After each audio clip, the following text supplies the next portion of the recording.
introducing the children, and that's why we try to have our programs on military activities. We'll show a map later in the program, and you'll see that the preponderance actually are in National Guard and Reserve installations, because that's what gets us out to the communities. Jeff is kind of spoiled. Wright Pat is one of our flagship STARBASE Academies, mainly because what's fun about STARBASE is they're actually allowed to have 501c3 nonprofit booster programs. So the Air Force Museum at Wright Pat has adopted the STARBASE Academy there, and they're doing all kinds of really neat stuff over and above what our program can direct to them. Because basically, it's for those of you that are at installations that may be interested in hosting this, this is one of the absolute best commanders programs. So what you need to do is get the installation or the activity commander to say, yea, verily, I will sponsor a STARBASE Academy. And the only thing that the command at that point then is responsible for is identifying a suitable classroom facility. And we've got the exact specifications of you know what the minimum size is for one classroom. We prefer 2 classrooms if for nothing else, because it helps the staff pivot between setups and stuff like that, or they can run 2 simultaneous classes, and then a little bit of storage and an administrative area. But really, aside from the facility and the operations and maintenance of the facility, our program takes over after that. We provide the salaries for the director, for the instructors. We provide the funds for the classroom materials, for the furniture and lab equipment.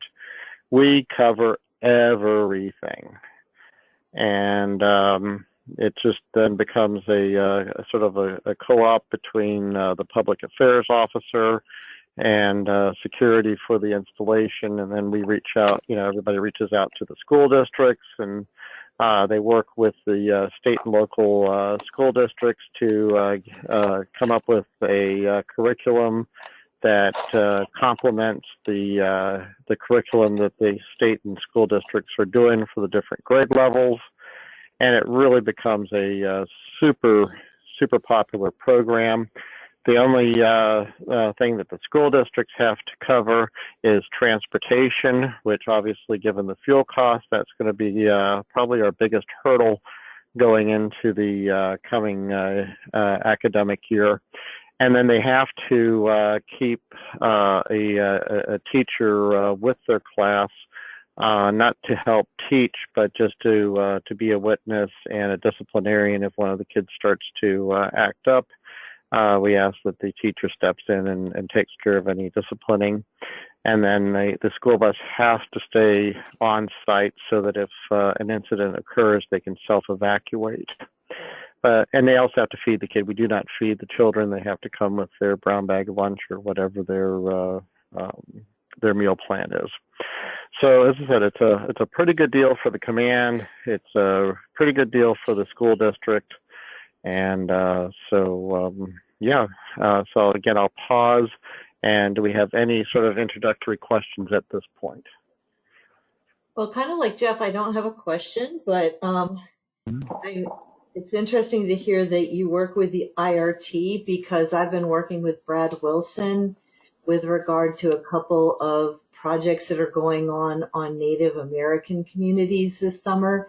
And we have a grant from the United Engineering Foundation to provide STEM activities within communities like that. And so we're looking at how we might be able to direct some money into 1 or 2 of the IRT programs going on this summer. Okay. So I'm kind of maybe seeing some synergy there, because I think Mike, who's the overall director for CMP, he's been trotting around on some Native American installations. So I kind of wonder if he's looking at connecting those two dots, because we've had STARBASE Academies on Native American reservations. One of the coolest ones was it was a mobile STARBASE Academy, because the geographic distances between villages was so great that it was actually easier to have like a, I guess it was sort of like a mobile home type of trailer, and move it around the reservation for 5-week periods to conduct the classes that way. So, that's kind of the neat thing is there's no, we have some guidelines, but we're pretty easy to kind of work with folks to kind of meet the needs. Ideally, we do like to have it on inside the wire of an installation, because the whole idea is to get the children and the teachers on our side, so they can really see that, for full transparency, that, what we do, how we do it, why we do it, and feel that vibe. And, if it's not on inside the wire, then that's a little bit more difficult to do. But we're kind of exploring too, working with especially historically disadvantaged institutes of higher learning, about maybe having them host, since they have better classroom facilities. We've got one down in Elizabeth City, North Carolina. The Coast Guard wants to sponsor a STARBASE Academy there. And it's that facility is where they do all the maintenance on the Coast Guard helicopters happen there. But they just don't have the classroom facility. And there's a HBCU right next door. So we're kind of like, how about the HBCU sponsor the classroom part of it, and maybe help with some assistant teachers, and then the kids can either walk next door to the academy or to the Coast Guard installation, or you put them on a little shuttle bus or their school bus, whatever, and drive them over there and tour that way. So we're trying to kind of think about how we can grow the program now that we've kind of gotten into this leaner base infrastructure, because very few installations have excess capacity in their buildings to have a classroom that they can provide right now. So anyway, thank you for that observation though about the Native Americans. That's really cool to hear that connection. So John Paul, you said earlier you focus on 5th graders, and I agree, that's a great age. 4th, 5th, and 6th, but 5th is the sweet spot there for interest, but enough knowledge that you can dig into the science a little bit. Is STARBASE strictly for 5th grade, or when you say you focus on that, that's your target audience? Yes, that's been our target audience for about 25 of the 30 years. Just prior to COVID, we started growing STARBASE 2.0, which you'll see a slide in a few that kind of shows that where it then starts to bridge. We try to work with the school districts that attended in 5th grade. What we found is the best model there is to go to the school and perform an after-school program for either the 6th, 7th, or 8th graders, and try and kind of span that. And then also immediately as COVID hit us, we were starting to explore with summer camp opportunities for the high schoolers, and even exploring the possibility of STARBASE 3.0 for the mainstream students, and a STARBASE 3.1 for the junior ROTC cadets at those schools, and seeing how we could kind of build and use STARBASE to bring STEM opportunities to them. And one of the coolest ones of that one that I really hope gets off the ground was we opened up the Space Force STARBASE out at Vandenberg Air Base. And as we were talking, they were saying, oh, we could get some of the STARBASE cadets into the Ops Center when we do a space launch. And I'm like, oh, that is so. There needs to be a 3.1 junior ROTC one that helped drive kids into junior ROTC. And, you know, they were saying, yeah, we could have them in some force provider tents and, you know, doing some hua, traditional sort of military activities, and then bring them into the ops center when we do a space launch. And I'm like, oh, that would just be so cool. I would love to go out and, you know, be an observer participant in that one. So it's kind of coming. Hopefully, as the COVID dust settles, we'll be able to start rolling up our sleeves again. So your slide here says that teachers enroll an entire classroom. What is that procedure? They just call up Starbase and say, I want to bring my class, or? Yeah, so we mainly work through the school districts, and, you know, school districts, principals, teachers in that way. But our objective is to get every student from that class into the classroom, because you never know who the kid is that's kind of kicking dirt in the back and being a little bit uncooperative. That really is a brilliant brainiac and just hasn't had the right inspiration yet. And so unless the kid is a complete discipline problem and would be more disruptive than constructive, we say bring them all. Bring them all, and see what happens, because a lot of times they do something sparks them, and amazing things happen. Excellent. All right, so let's go to the next slide then. So as we kind of touched on, Starbase was kind of cool before its time. You know, right now we're so in with our mission. We've got the diversity and inclusion folks all over us. We're getting more congressional interest, and that actually. Let me kind of pause there for a second, and to really illustrate the success of Starbase, we have a wonderful congressional caucus that has sustained Starbase throughout since its inception, but really since 2014, because Starbase became a big casualty of sequestration. And when sequestration happened, we got zeroed out of the president's budget. And that's part of the reason why Air Force dominates the Starbase landscape, because basically the other services closed all their academies. And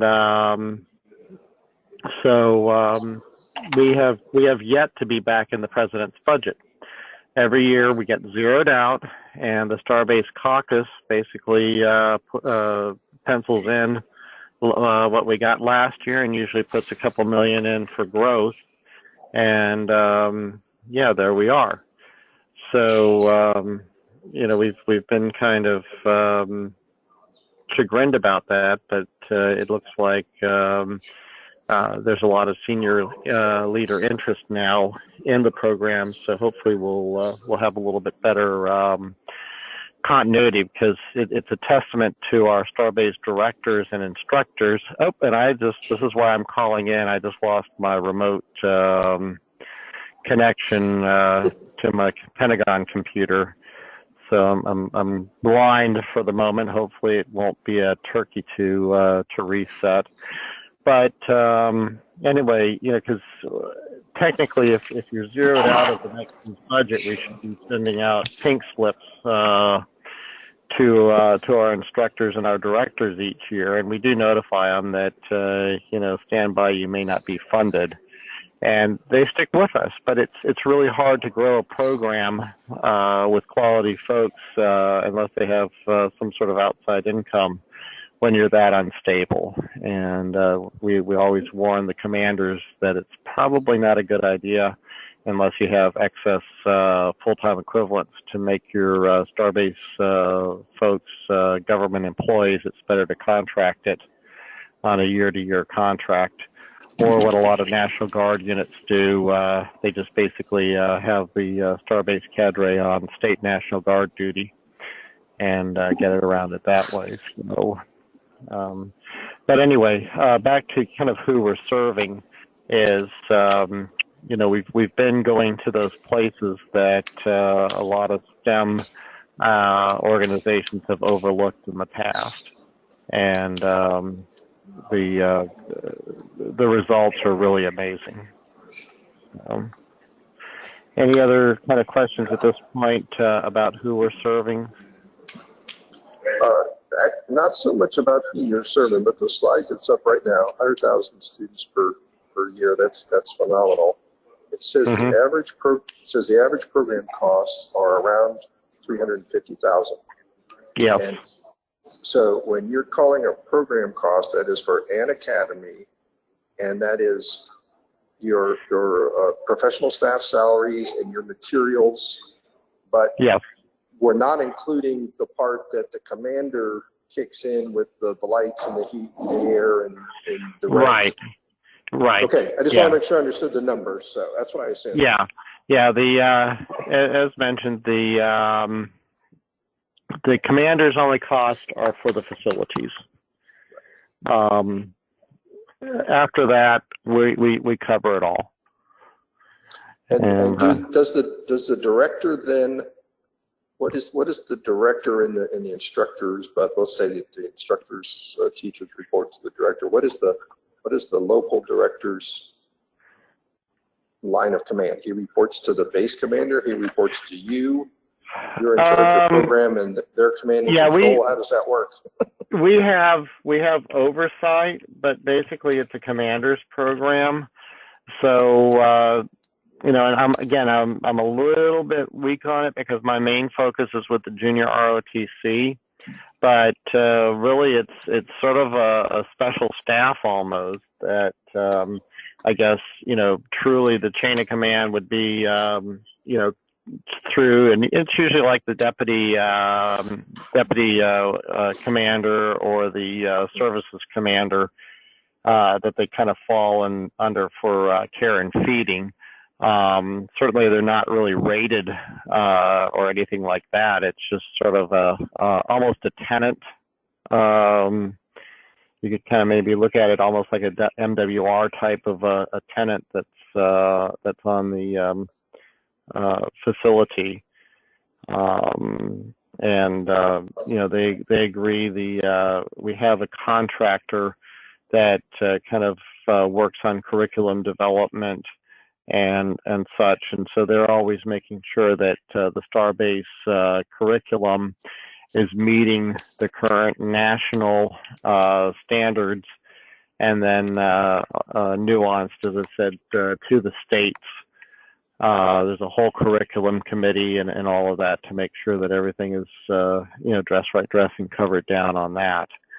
And so the STARBASE director is accountable, you know, to the inspectors to make sure that they're performing within our standard area. Does that kind of go to where you were at? Yeah, no, that's exactly. I assume that's kind of how it was, but I want to be clear. So, okay, great. Thank you so much. So I guess on the third slide, I'm going now to. Are there any more? I guess on the population served, I think we covered that. So I'm going now to the academies. Actually, I'm on this. We were just on a slide dealing with general information, and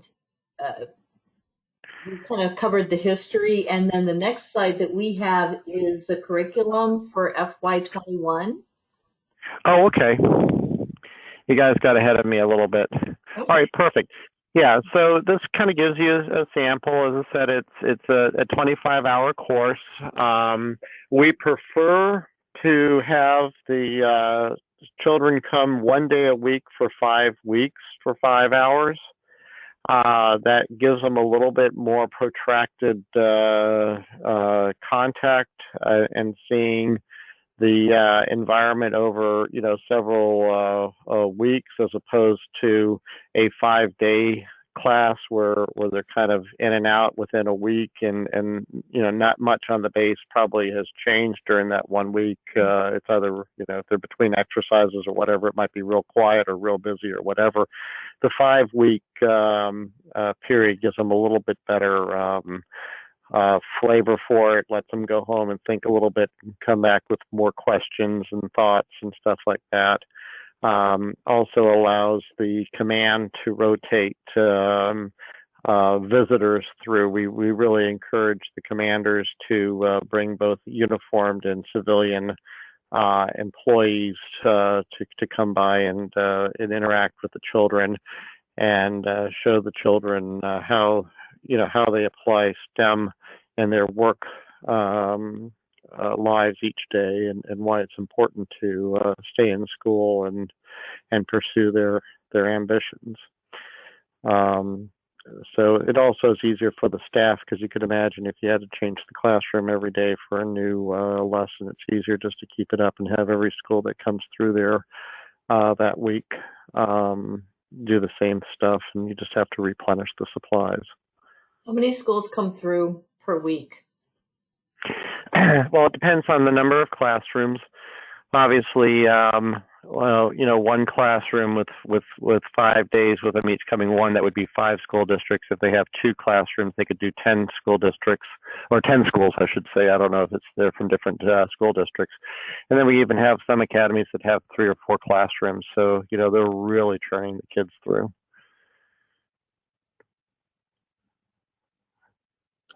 Yeah, I know at Wright-Patterson, I think the way they're doing it, I like your idea of 1 day a week and kind of spreading it out, time to go back to school and talk about it. But I think because they run so many classrooms there, I think they run 5 or more classrooms. They bring in 5 classes at a time, and then each day you rotate to a new classroom set up for the next lesson. It's been so many years since my kids went there. I go over occasionally as a guest presenter once a year or so, or especially in their summer program. But I think that's how they were running it when my kids went. Yeah, that's the fun part of this, is we really don't micromanage the academies. It's really up to the director, the commander, and the school districts on what's the best fit for them. And as Mike says, the curriculum is really, it looks like a Chinese menu. You kind of go through all these different options, and you pick the different classes that meet the needs of your target students. So it's very, very modular, very unstructured in that regard. So whether it's 1 day a week for 5 weeks or 5 days, in 5 weeks time, you're going to get 5 times per, you're going to get 25 classes per classroom, and then through the whole school year. So, right? I'm saying that right? Never mind, go ahead. Right. Yeah, the throughput is ultimately the same. It's just, how often they come. And then what we do too, a lot of times when the kids are, when the public schools maybe are on a break or something like that, we can run home schools or private schools through.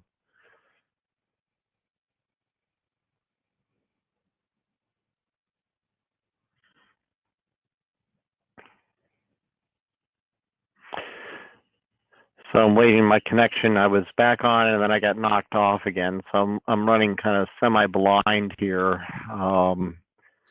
What's the next slide, Janine? Well, let's take a look here. Oh, Jen? it went backwards. It went backwards, yeah. So it's showing some of the curriculum tools, graduated cylinders, triple beam balances, 3D creatures, just a wide variety of STEM tools. Do you have anything that you particularly want to say about that, or do you want me to move on to the next slide? No, I guess that's self-explanatory, and if there's any specific questions, I might be able to speak to specifics, but nothing really off the top of my head there. Okay, so now we've moved on to the program justification, the number of students who are dropping out of school, and further details. Yeah, so as I said, this was the lady who started Starbase. She was a Air Force wife, and an educator, and she kind of saw the connection. And then fun trivia: the reason that Starbase is always written in capital letters was Carl Levin was the original champion of Starbase. And in the pre-digital age, he wanted to be able to find it in the National Defense Authorization Act very quickly. So he instructed his staff to always write it in caps and in bold, so he could easily find it without his reading glasses. Yeah. So that's why it's in capitalized and generally bolded. And Starbase was also, there's nothing scientific behind it. It was when we launched it, a staffer called up and said, hey, we need to have a name for this program. And somehow Starbase was the first thing that came to mind. So that's how the name and the capitalization sort of came to be. And then right from the get-go, it was focused on these underserved populations. And yeah, so that's that. So yay, and I'm starting to connect again. Yeah. So I'll be catching up to you in just a second, hopefully. So it's amazing how late afternoon the connectivity gets so disruptive. Go ahead, I'm sorry. Oh yeah, no, I was just reading through the slide here while you're connecting here, and the statistics are just staggering.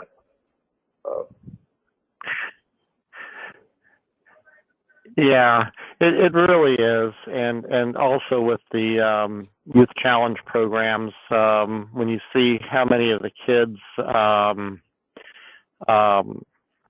that don't have access, what the propensity to go down the wrong way is, it's really, really sad. And so this is, I used to be in the operational force. And this is the last thing I ever thought that I would be doing in my military career. And I just, thank God for bringing me here and giving me this opportunity to work with the children. You were talking about the junior ROTC earlier, and it reminded me our local SAME post. We went to. It wasn't junior ROTC, it was ROTC detachment at Wright State University. But toward the end of their term, when they getting ready to graduate, they go to a career day, and they go around the gym, all the ROTC folks, and learn about the different career possibilities. And of course, everyone wants to talk to the pilots or to the armor guys or whatever, but we would go over and we would talk to them on the Air Force basis of the civil engineer career field, which of course is like a public works and things. And I think the same thing applies very much to what we are doing here at K12 to the junior ROTC, because certainly there's a lot of folks in the military, whatever branch, that are not the pilot or not the tank driver, and have a scientific career. And I think one thing that you're not going to think about, as a high schooler necessarily, but life after the military has got to be a whole lot easier to find a job if you're a scientist or an engineer than if you were a pilot. Absolutely. And, the ugly truth is about 3/4 of the 18 to 24-year-olds are not recruitable without a waiver. And so, that means 3 out of 4 of the kids in Starbase, 3 out of 4 kids in junior ROTC, they're not going to be able to wear a uniform unless there's a waiver, and it runs a whole gamut. But when you start to get into the underrepresented demographics, a lot of that is health, a lot of that is physical fitness and weight, and there's just no way that they're going to get there from where they are. And so by showing them that they can still serve the nation as a defense civilian, or within the defense, civilian industrial pool, that that's going to really open up an aperture. The other part too is technology is driving down the force structure, so there's just going to be fewer and fewer uniform positions going forward as well. And I see your organization is so well suited there, because you've got those currently serving in uniform. You have the veterans that served in uniform and are now in post-uniform careers. And you have those that have served, out of uniform, either as a defense civilian or as a contractor supporting. So, your membership can really, really help these kids see the various career possibilities that they have before them. I'm very excited about possibilities of having your organization work with ours. So I'm going to break in here, because actually I do want to talk to you, but it's going to be offline, about the junior ROTC and our network of camps for high school students. But it is almost 3:50, and we do have kind of a hard stop coming up at about.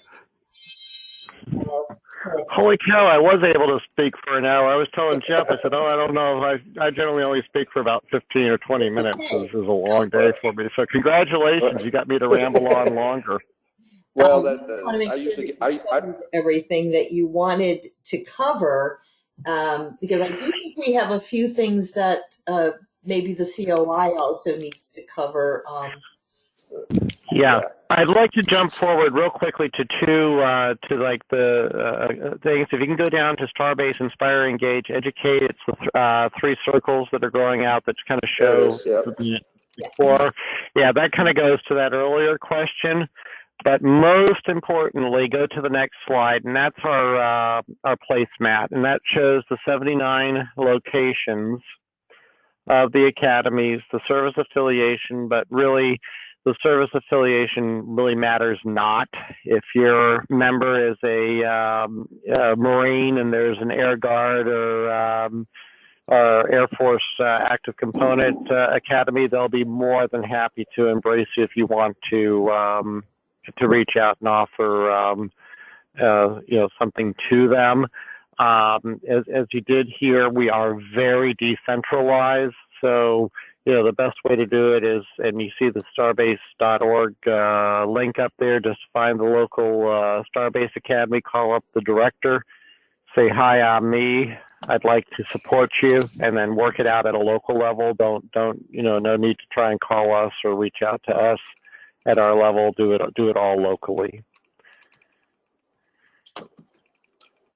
Yeah, and we got a little bit of a late start, but probably I'm the one to blame for running this late. So yeah, I appreciate that. It's a great map. I appreciate that. Yeah. So with that, I'll consider it done, and unless there's questions, I'll go on mute. Is Liza still on? I am here. Okay.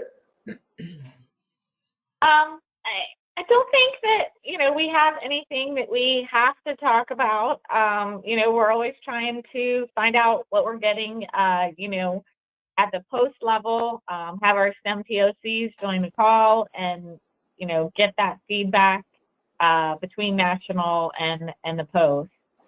The next slide, I believe, is an event that's going on in October. So we have plenty of time to talk about that next time. Your PDF doesn't like me. Jeff, I did want to ask you who you had lined up for July. So I'm working on 3 possibilities, and I couldn't, being out here at camp this week, I couldn't finalize them before today's call. We were talking about some more in depth with the junior ROTC, but we got into that a little bit today, but we may want to bring them back. The other one is the possibility of a group called E4USA, stands for Engineering for Us All, and it is specifically a group that tries to reach historically underrepresented communities with K12 Stem outreach. And I've been talking to the president of the University of Maryland. And the other one is the Air Force Educational Outreach Office and all that they do with legacy and all, like we had the Army a year or so ago. This would be just the Air Force version. So I'm trying to line some of them up. I couldn't finalize anything before today, but I will have something here very shortly on which one we're going to have in July. In August, we've got lined up already. Yeah. Is it? I'm going to say it wrong, so you say it. The Native American. What's in August? You know, hold on. For some reason, that slide is blank, but I should be able to pull up mine. It's Kathy Atkins. She's the executive director, and it is the Florida Governor's Council on Indian Affairs. For whatever reason, that does not roll off my tongue. No, that sounds Can't really remember exciting, and so yeah. Okay. Well, Janine actually needs to leave at 3:55, so rather than go through the IT of switching things around, I think we're going to give everybody 5 minutes extra today. Now you can do something for yourself for your extra 5 minutes. Okay. All right. Well, thank you, everyone, I just want to for thank. joining the call. John Paul, that was a great presentation. Thank you so much for your help and all the information and everything that you do. My pleasure. Thank you so much Yes, for your I wanna interest say in our thanks. programs and having me. And I look forward to working with you guys going forward on several different lanes. Yeah, that's That'd great. be great. I look forward to that, John Paul. Thanks. Have a Bye, great day, everybody. everyone.